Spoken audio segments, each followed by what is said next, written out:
ऐं ह्रीं क्लीं चामुण्डाय विच्चै नमः। श्री दुर्गादेव्यै नमः।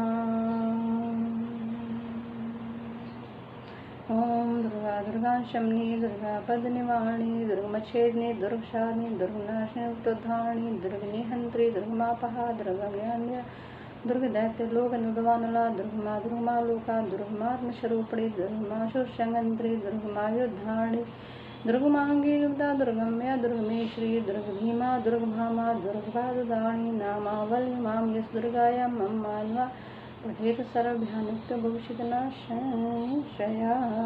श्री दुर्गा मैया की जय। अब जो है प्रसंग आता है कि तारकासुर से पीड़ित देवताओं द्वारा भगवती की स्तुति तथा भगवती का हिमालय की पुत्री के रूप में प्रकट होने का आश्वासन देना। अब माता सती तो योगाग्नि के द्वारा जल चुकी हैं और शिव जी भी समाधि में चले गए हैं। इधर तारकासुर नामक असुर है, उसने अपनी शक्तियों को बहुत बढ़ा लिया और तीनों ही लोकों पे वो राज्य करने लगा है। उस तारकासुर से पीड़ित होकर के सभी देवता जो है ब्रह्मा जी के पास जाते हैं। ब्रह्मा जी ने फिर से कहा है कि जाओ माँ जगदम्बा को प्रसन्न करो जाके। मणिद्वीप में वो जो है निरंतर सदा ही जागती रहती है। बाकी तीनों देवता तो समय समय पर सो जाते हैं, योग निद्रा में चले जाते हैं, लेकिन मणिद्वीप में स्थित जगत माता दुर्गा देवी हमेशा जागती रहती हैं और भक्तों के कल्याण के लिए वो निरंतर ही कार्य करती रहती हैं। भक्तों के लिए वो बहुत ही प्रिय हैं। इस प्रकार से सारे देवता जाते हैं, माता जगदम्बा की स्तुति करते हैं, करुणा से उनकी पुकार करते हैं।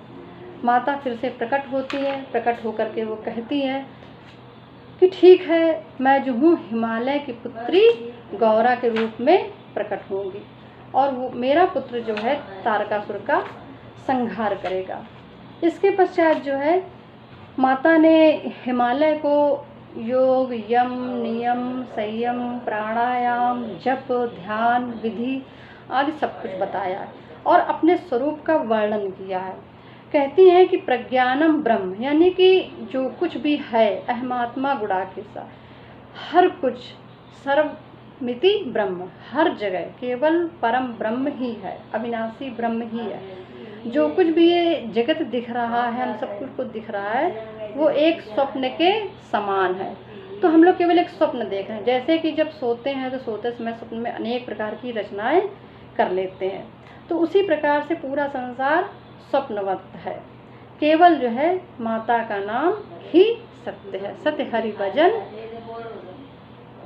सत्य हरि भजन कहूँ मैं, उमा कहूँ मैं अनुभव अपना, सत्य हरि भजन जगत सब सपना। तो पूरा संसार जो है सपने की भांति है।